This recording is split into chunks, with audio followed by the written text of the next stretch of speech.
Bankless Nation, I'm here in Argentina, in Buenos Aires, the capital, and I'm here with Diego Fernandez, the Secretary of Innovation of Buenos Aires. Diego, how's it going, my man? Very well, David. Thank you very much for inviting me. Pleasure being here. So we all know in the crypto industry that Argentina loves crypto. There's a lot of crypto adoption, there's a lot of crypto usage, there's a lot of pushing the frontier of crypto as a whole for many different reasons. Maybe you can explain a little bit of what a Secretary of Innovation of Buenos Aires does, and then later we'll get into the conversation of like how crypto is related to that. But who are you and what is a Secretary of Innovation? Well, first of all, I deal with the technology in the government. We have a very big technology setup, something like 2.2 thousand kilometers of fiber optics all around the city. We have something like 4,000 virtual servers installed in several premises and data centers, a very complex software infrastructure, and then me and my team deal with all of that. And on top of that, I also deal with the relationships with the technological industry and the technological community and the crypto community in the city. And so I think when I explain to people why Argentina has adopted crypto ahead of other countries so quickly, it's for a variety of factors.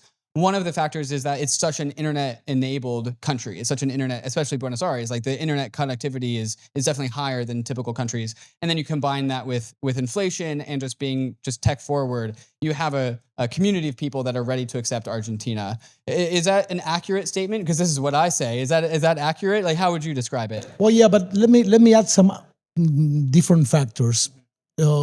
We have a very huge talent pool in Argentina, technological talent pool. We have 11 unicorns, very big tech companies that were created in Argentina in the last 25 years.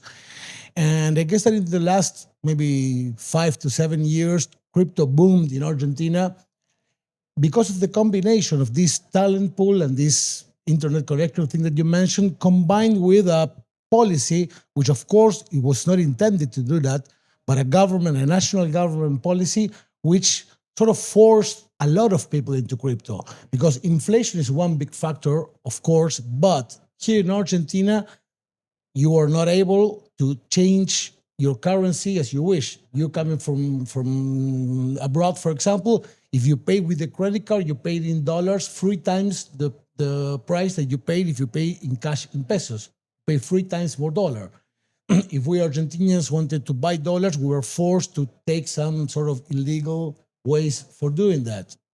If we want to take money offshore, there's basically no easy procedure for doing that. So the crypto community started building up because of Argentina's natural sort of focus in technology, because of the internet connection, and because of this macroeconomic situation, which forced us to say we need new ways of doing things that we can do like people in any other country can. And crypto boomed. Mm-hmm.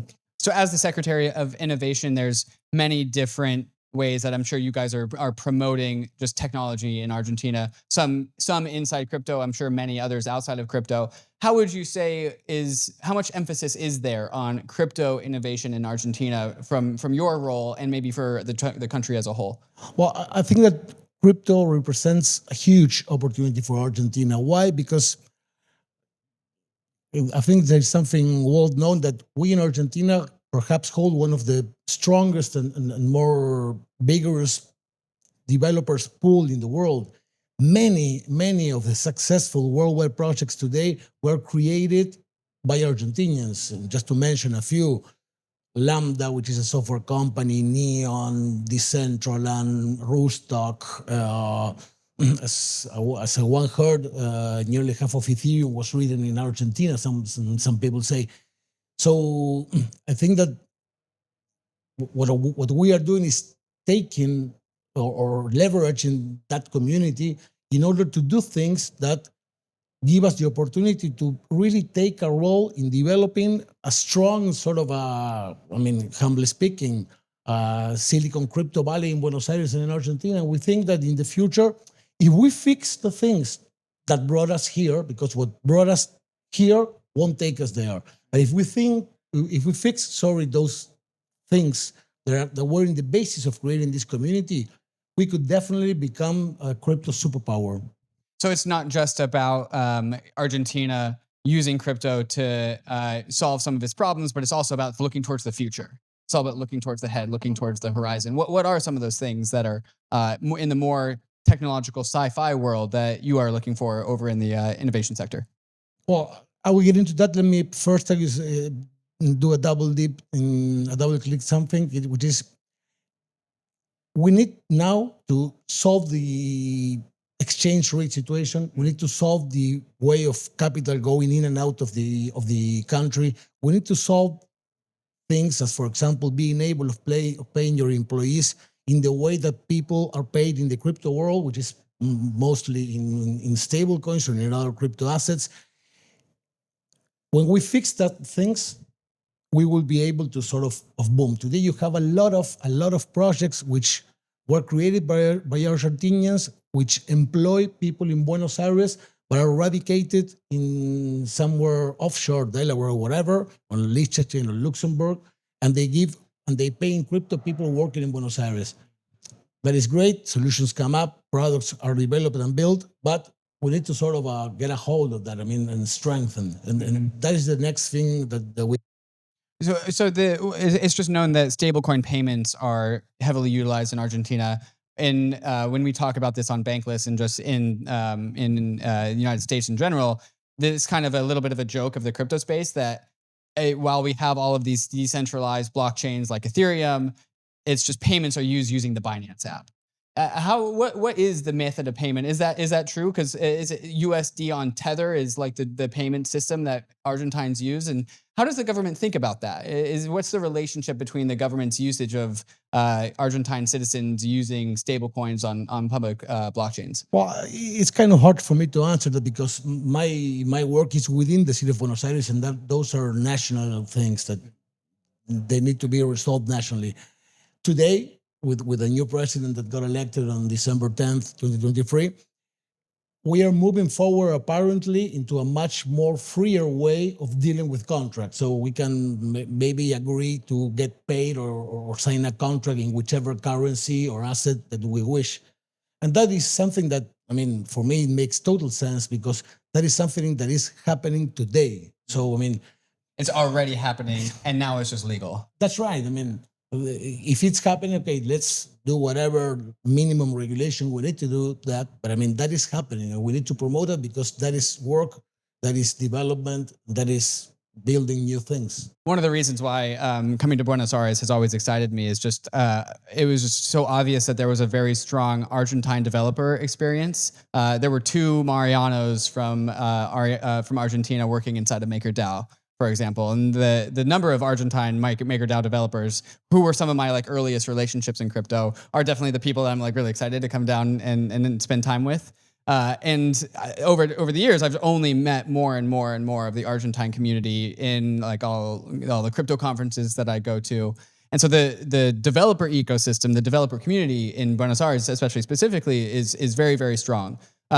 What's the relationship between Buenos Aires and this ecosystem of developers who are bringing so much like activity and GDP into Argentina? What's the future outlook between just like the relationship of this community in Argentina? Well, the two Marianos from Maker are Mariano Conti and Mariano Di Pietra. Yeah. Two great guys. Well, let me share with you some experience that we had in the last 2 or 3 visits that Vitalik gave Argentina. We were having dinner once with Vitalik and he said, you know what, I am more recognized when I walk through Buenos Aires than when I walk through Canada. People say, hey, Vitalik, let me take a picture. He's here sort of a celebrity. The first time he came, we gave a venue, which is called the Usina del Arte. And we say, hey, guys, just enroll yourselves up. We have 800 places, and you can come and hear Vitalik.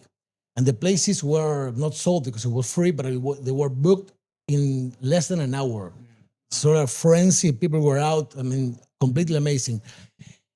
Here, crypto is really strong. And we, from our role in the government, try to help the community in order to move forward.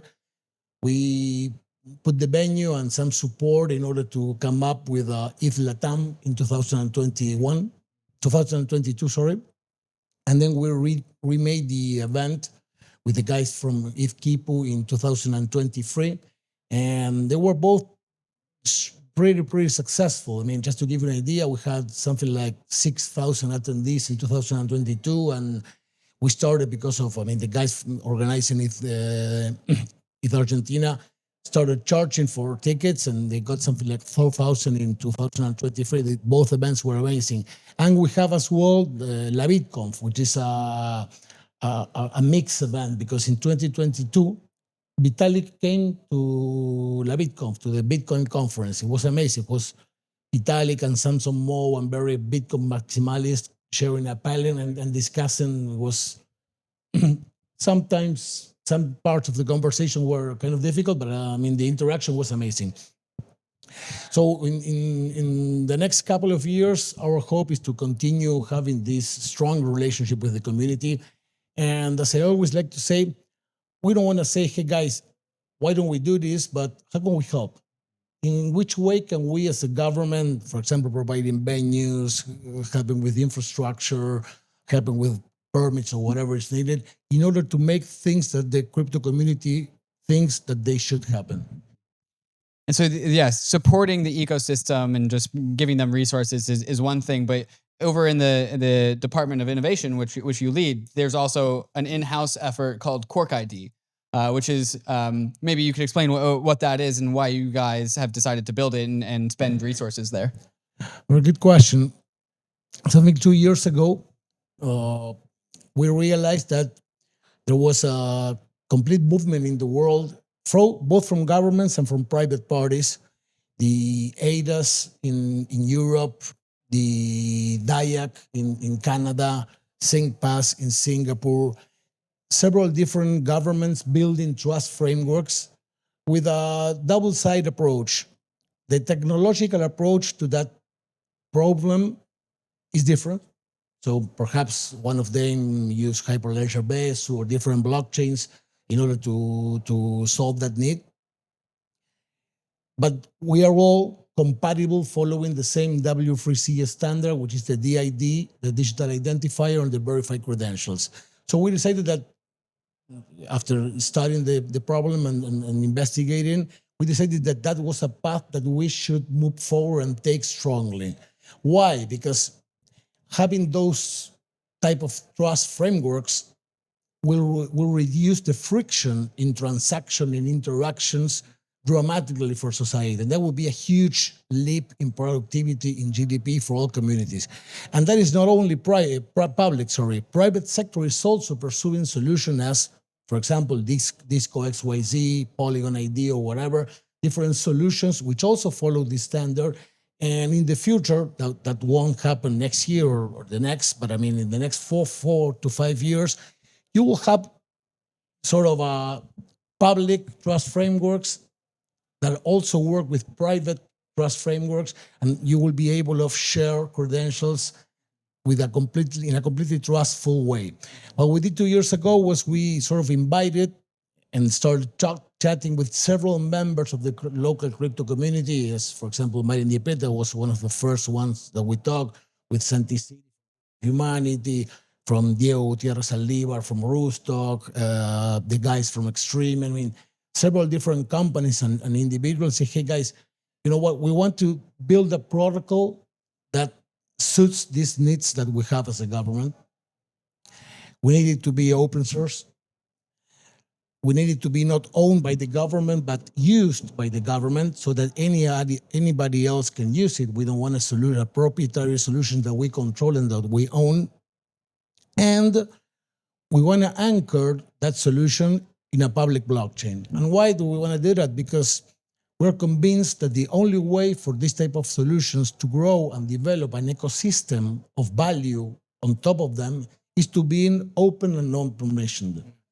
So, to be honest, it took us more time than we thought.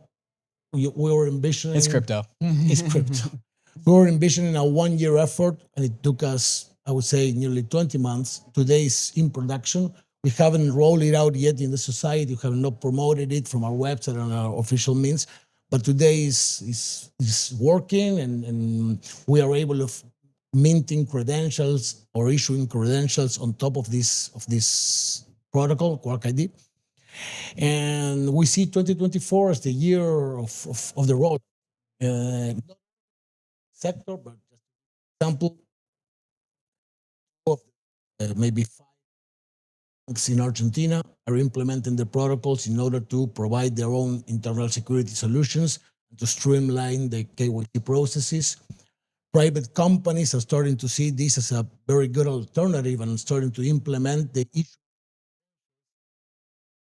without needing for them to develop their own apps and their own solutions, because this is public, it's open, and it's available to everyone. Okay, so I want to repeat back to you what I heard, just to make sure that I got it right, and also the listeners, just to kind of summarize. So QuarkID, you mentioned the W3 like standards, and these are just internet-based standards for issuing DIDs and verifiable credentials. DIDs are like decentralized identifiers, and DIDs themselves, these identifiers, issue VCs, or verifiable credentials. And these are just open source standards for what is actually not a crypto thing, but we can do using crypto, like signed messages, basically. And so this is an identity system. And so what QuarkID is an identity system by the government of Buenos Aires or Argentina at large. It's a sort of an identity system, a data primitive that anchors itself in blockchain in order to assure that whoever created or minted that credential is who they say it is, and you are who you say you are. Right, not on a blockchain, but using private key signatures. Using private key signatures in order to have that verified credential signed. But the data is always kept off-chain and is private and is under your complete control. So the blockchains are used as like a record of signers and entities of who these people are, but the credentials being signed or the packets of data being attested to that's a private transaction between people over the internet. Yeah, that's right. Because I mean, blockchains are pretty useful in order to store data that needs not to be modified ever.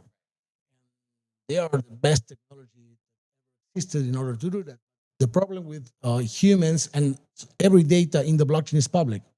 The problem with things related to us human beings is first that we change and we don't adapt, and maybe today I'm one thing, tomorrow I'm another, and privacy comes into place. I don't want to be doxxed, for example, because if someone knows what is my digital signature, I don't want to be doxxed because of what is the credentials I have. You have a beautiful episode with Vitalik and Evan McBullem in which they go very deep into this point, which is maybe I don't want everybody to know that I am a woman, that I am black, and that I am Muslim, because maybe I am discriminated because of that. So that type of credentials should be under my complete control, and I should be able of exposing information on that credentials only on my own will. Kraken knows crypto. Kraken's been in the crypto game for over a decade, and as one of the largest and most trusted exchanges in the industry, Kraken is on the journey with all of us to see what crypto can be. Human history is a story of progress. It's part of us, hardwired. We're designed to seek change everywhere, to improve, to strive. And if anything can be improved, why not finance? Crypto is a financial system designed with the modern world in mind. Instant, permissionless, and 24/7. It's not perfect, and nothing ever will be perfect. But crypto is a world-changing technology at a time when the world needs it the most. That's the Kraken mission, to accelerate the global adoption of cryptocurrency so that you and the rest of the world can achieve financial freedom and inclusion. Head on over to kraken.com/bankless to see what crypto can be. Not investment advice. Crypto trading involves risk of loss. Cryptocurrency services are provided to U.S. and U.S. territory customers by Payward Ventures Inc., PVI, doing business as Kraken. It's everyone's favorite season in crypto, tax season. And crypto tax is always an absolute headache, especially for all you degens out there. But it doesn't have to be a nightmare. That's where Crypto Tax Calculator comes in, the software built for degens by degens. As Coinbase's official global tax partner, Crypto Tax Calculator focuses on making complex transactions into easy ones, supporting over 300,000 currencies across Ethereum, Arbitrum, Optimism, as well as 1,000 other integrations as well. It's as simple as connecting your wallet, pulling in all your transactions, and following the automated suggestions to quickly and accurately calculate your tax obligations. Plus, for all the airdrop farmers out there, Crypto Tax Calculator has your back, as they are consistently adding support for new and upcoming layer 1s, layer 2s, and all the airdrops that you're currently farming. 2024 is the year when the degens do their crypto taxes with speed and confidence. Make taxes this year easy and affordable with Crypto Tax Calculator. Sign up at cryptotaxcalculator.io and get a 30% discount with code BANK30. Click the link in the show notes for more information. Are you launching a token? Is it already live? How are you managing the legal and tax obligations for providing token grants to your team? It's no secret that token management gets complicated. Between learning all the legal language and tax obligations in every country that your team is in, token grant management can feel like an obstacle course, but it doesn't have to. That's where TOKU steps in. TOKU provides practical tools to handle token grants, allowing for effective oversight of token distributions and payroll tax compliance for employees, contractors, advisors, and investors. They also handle tax withholdings through their real-time tax calculations that can be done by TOKU or integrated into any payroll EOR providers in any jurisdiction. TOKU is a trusted provider of Protocol Labs, DYDX Foundation, Mina Protocol, and many more. Get started for free and make token compensation simple at toku.com/bankless. Okay, so on this QuarkID system, what are kind of the things that the Argentine government would issue or help others issue? Like what give us an example of how this might be used in real day life. Today we're giving in the city of Buenos Aires the certificate that you are a regular pupil. Say, because for several different things that you do in government, you need, for example, to certify that you are attending school. If you're an under 17, 18 years old guy. Right. So inside of the United States, it's a requirement to attend school. Here the same. And in Argentina the same. And so this is, you can attest that you are attending school and you're following the law. Yeah, exactly. If you go and say, you know what, I need to take this subsidy or I need to enroll in this course, okay, you can attest that you are effectively attending school. First, second, birth certificates. Birth certificates, So, okay. Birth certificates, which are required in several different transactions. And the third thing that we're issuing right now is the certificate that you paid your city taxes. Okay. And so, again, all of this data is not hosted on a blockchain, only signed messages of verifying the legitimacy of these documents are on a blockchain. I think maybe some listeners' brains are going to go to, oh, this is a way for a government to exert control over its citizens. Is this like an enforced system or is this opt-in? No, it's an opt-in, and I have been asked this question several times. And what is the situation today? Because we need to understand where we're coming from. Today, we as a government have certain information, certain data about yourself, as the one I mentioned before. We have your birth certificate. We have the data that composes your birth certificate. We have the data that composes your regular pupil certificate, and whatever other documentation that we provide us. And just to give an example, the gym that you attend about you, the soccer club that you're a member of, and maybe the insurance company has certain data about yourself, your car, or whatever thing you have insurance with them. And how do we deal with that data digitally today? We have our own database, and each organization has a personal wallet. So you have the application of the government, where you can see the documentation of the government, the application of the insurance company, you see the documentation of the insurance company, and the application of the gym, you see your gym card member. And what is the problem with that? Well, it's very cumbersome. You need to have sort of several different pages of apps with several different documentations. A type of solution that was being implemented, which we think that is completely non-adequate, is, hey, let's come up with this sort of big brother system in which we create this huge database, and every organization issues credentials to this sort of central database. And what is the problem with that? First, you're exerting control. Second, it can and it probably will be hacked, because you keep on you keep on creating this honeypot of data. All hackers would like to go there. And third is that organizations, at the end of the day, never get enrolled to that type of systems. Why? Because maybe insurance company with the government can force them to put data there, but the gym doesn't. And they say, hey, you know what? I prefer to come up with my own app. which is the model that we are coming up with. Your identity is under your control, not the government's. Right. Your identity is something which is a signature stored in the blockchain that you access using. You can access today as a government. We don't have a wallet. We have an open source wallet, which is QuarkID. We will integrate that into our wallet. But maybe in the near future, you are a user and you have your backpack in Disco XYZ. And you can say, you know what, I am visiting Argentina and I want to have my bike card. So, hey, issue my bike card into my wallet, which is under my control, in my Disco XYZ wallet that's the one I use. It's sort of bringing the analog world closer to the digital world. In the analog world, I choose which wallet I want to store my card in. Mm-hmm. Today, in the digital world, we store our credentials in the wallet, which are forced to us by governments or organizations. The paradigm that's coming is we choose our wallet and we decide if we receive or not the credentials that different organizations within then the government are issuing us. And we expose whichever that data we want when we want it. So on this QuarkID system, is it permissionless for Argentine businesses to issue credentials? As in, like, is it only for government entities, or can individuals and businesses also enter the system of issuing credentials? Anyone can issue a credential. It's a public. Yeah, and as a matter of fact, we have no way of controlling and we have no way of knowing which credentials are being minted.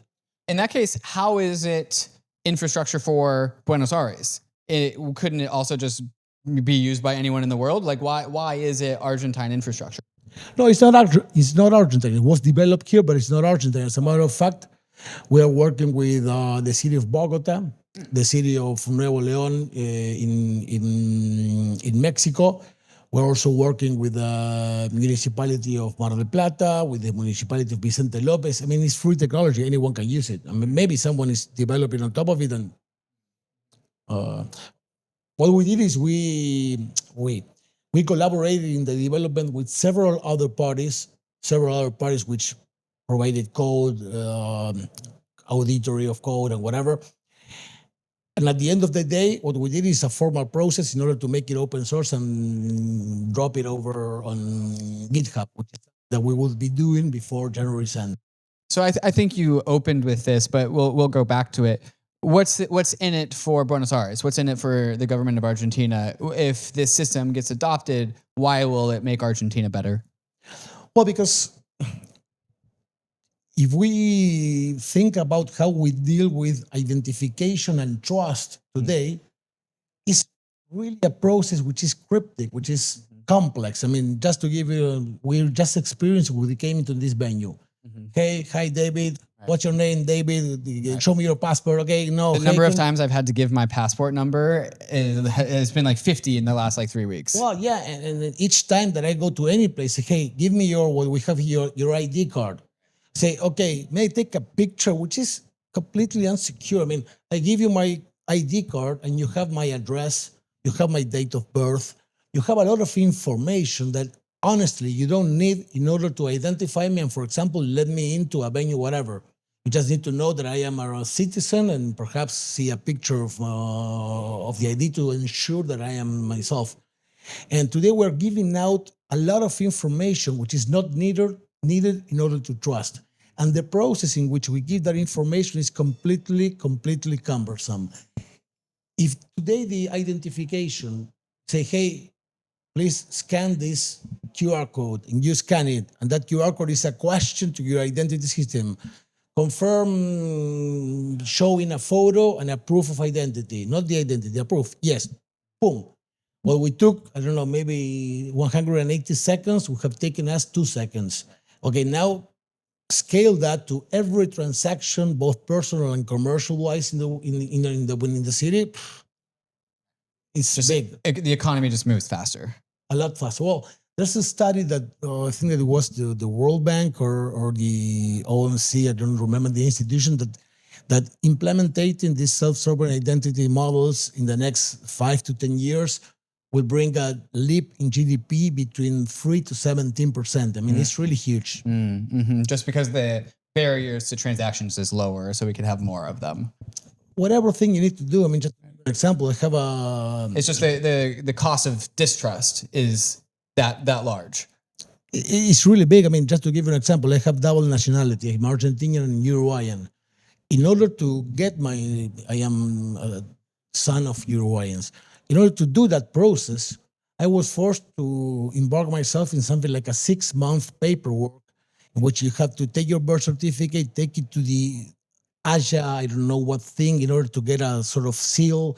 And with that piece of paper that in the 21st century sounds kind of ridiculous, you go to the embassy. All of that would be done in scanning a QR code. And that is amazing. Certainly. And this is also in collaboration with ZK Sync. How is ZK Sync involved here? Where does their technology come in? Well, when we started with this, we decided first of all that we will do it multiple anchoring, because we are envisioning an open source and free system. We wanted to be able to anchor in several different blockchains. We anchored it in Ethereum, we anchored it in Polygon, we anchored it in Starware, we anchored it in ZK Sync. And that was the first decision. The second one was, well, we need to choose the blockchain that we will use in order to hold our transactions. And after studying and deciding how to move forward, we decided to move forward with ZK Sync for several reasons. The first is we decided to move forward with Ethereum. And of course, a layer one was out of the question because of costs and scalability. The second is we needed to have a system, a blockchain that was already proved and that had the capacity of sustaining. We have something like in Buenos Aires, we have 3 million people living, but 3 million people that come to work here every day. So we were envisioning in a 2 to 3 years time, 6 million people interacting with the system on a daily basis. So we needed to be sure that the technology was able to sustain that type of stress and was scalable. And ZK Sync today holds a capacity of 1,000 transactions per second, and hopefully by the year's end we'll hold 20K per second, which is huge. And I would mention a point which for us was crucial. We had a great and amazing deal of support and help from the guys, from the technical and commercial and institutional guys from ZK Sync and MANTLE Labs. They were with us from the beginning. They put resources over the table. They helped us solve some technical issues that we had, and we're still working together in order to create value on top of this solution. So what are the nature of the transactions that will actually happen? Because part of the benefits of the DID and VC credential issuance system is that there's actually no transaction. It's a private signature between two parties. So what actually goes on the chain? What data goes on chain? Two things. When you create a DID, okay. Okay. So the record of the DID. The record of the DID is a writing procedure in the blockchain. And the second thing that goes in the blockchain is when you switch your keys. Because the DID, opposed to a crypto wallet, you can switch your keys. Right. For security. So if you lose your private keys, or if something happens, there's just a mechanism to swap out private keys so that you can retain all of your credentials that you have to your person, but that set of private keys that were paired with those credentials can be changed.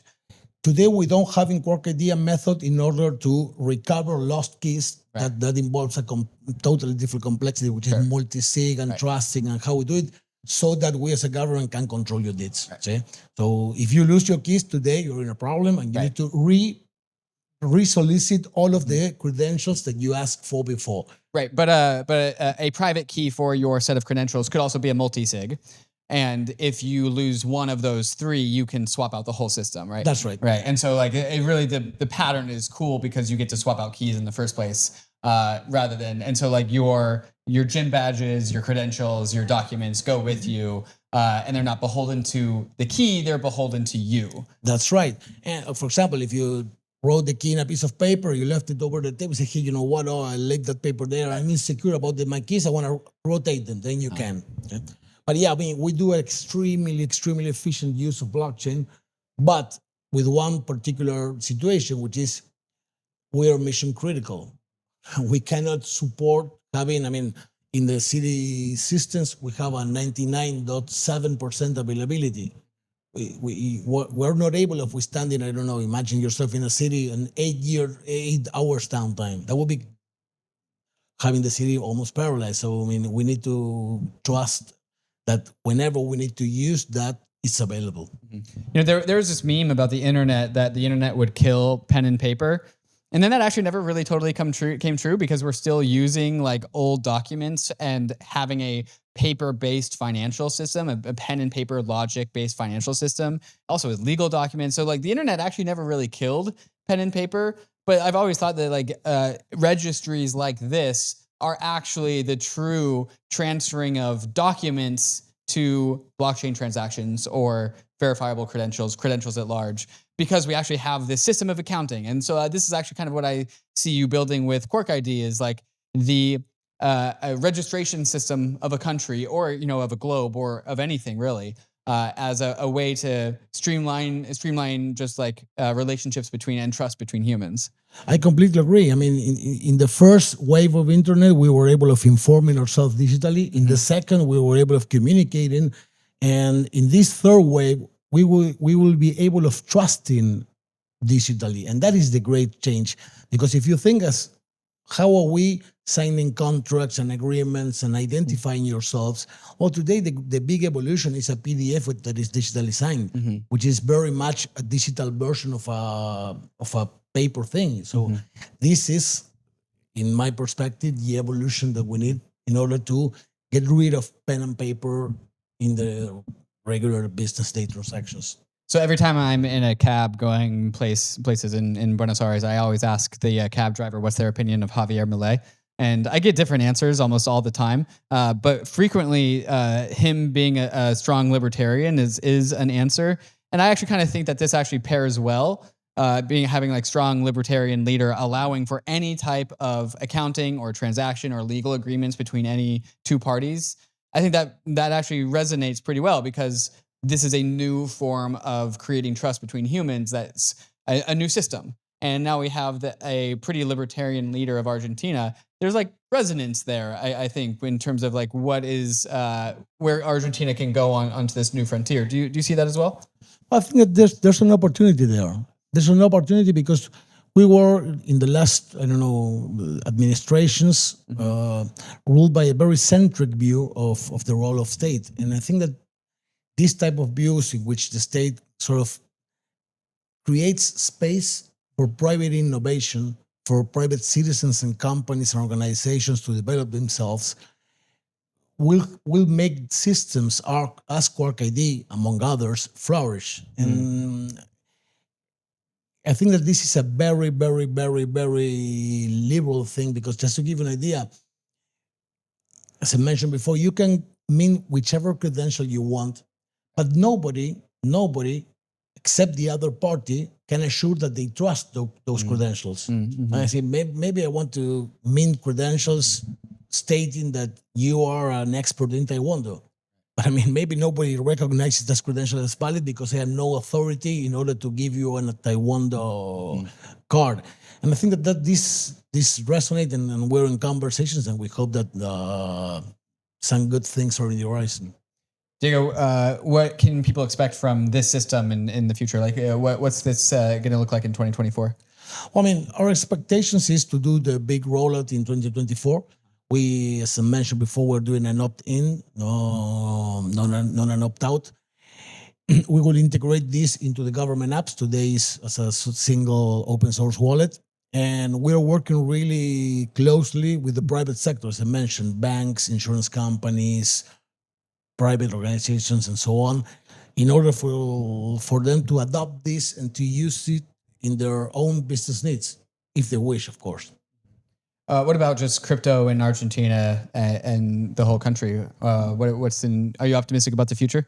I'm very optimistic. I think that, as I mentioned, we are in perhaps, if we're intelligent, if we do what we need to do, if the macroeconomic situation in Argentina gets sort of fixed or gets better, we are in the possibility of making Argentina a crypto titan. And honestly, I think that this is the first time that we have such a clear economic opportunity in our country in ages.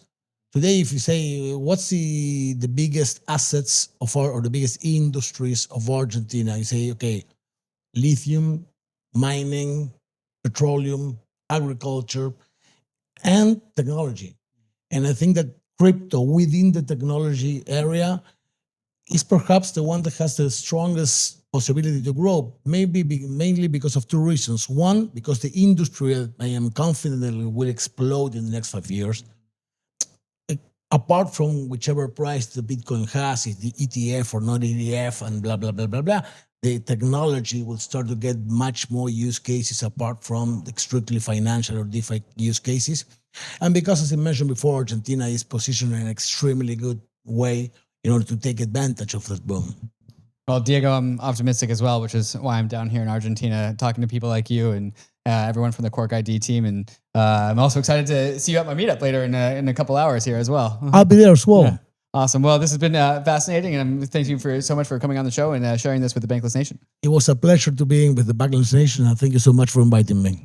MANTLE, formerly known as BitDAO, is the first DAO-led Web3 ecosystem, all built on top of MANTLE's first core product, the MANTLE Network, a brand new high-performance Ethereum Layer 2 built using the OP stack, but uses EigenLayer's data availability solution instead of the expensive Ethereum Layer 1. Not only does this reduce MANTLE Network's gas fees by 80%, but it also reduces gas fee volatility, providing a more stable foundation for MANTLE's applications. The MANTLE Treasury is one of the biggest DAO-owned treasuries, which is seeding an ecosystem of projects from all around the Web3 space for MANTLE. MANTLE already has sub-communities from around Web3 onboarded, like Game7 for Web3 gaming, and Bybit for TVL and liquidity and on-ramps. So if you want to build on the MANTLE network, MANTLE is offering a grants program that provides milestone-based funding to promising projects that help expand, secure, and decentralize MANTLE. If you want to get started working with the first DAO-led Layer 2 ecosystem, check out MANTLE at mantle.xyz and follow them on Twitter at 0xmantle. CELO is the mobile-first, EVM-compatible, carbon-negative blockchain built for the real world, driving real-world use cases like mobile payments and mobile DeFi. And with Opera MiniPay as one of the fastest-growing Web3 wallets, CELO is seeing a meteoric rise with over 300 million transactions and 1.5 million monthly active addresses. And now, CELO is looking to come home to Ethereum as a Layer 2. Optimism, Polygon, Matter Labs, and Arbitrum have all thrown their hats in the ring for the CELO Layer 2 to build upon their stacks. Why the competition? The CELO Layer 2 will bring huge advantages like a decentralized sequencer, off-chain data availability secured by Ethereum validators, and one-block finality. What does that all mean for you? With CELO Layer 2, gas fees will stay low, and you can even pay for gas natively using ERC20 tokens, sending crypto to phone numbers across wallets using Social Connect. But CELO is a community-governed protocol. This means that CELO needs you to weigh in and make your voice heard. Join the conversation in the CELO forums, follow CELO on Twitter, and visit celo.org to shape the future of Ethereum.